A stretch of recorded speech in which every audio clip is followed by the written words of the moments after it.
In front of me is our magic V3, and today I would like to show you how you can add photos to text message. Begin by launching Messages app and selecting or creating a chat. Then use this icon of a camera and the photo at the bottom left corner of chat window. Click on all of your photos that you wish to attach and send them. If you can't find them here, click on Folders. Find one of your photos that you wish to add and click on it to attach it.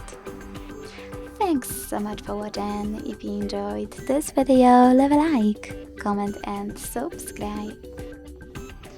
Bye!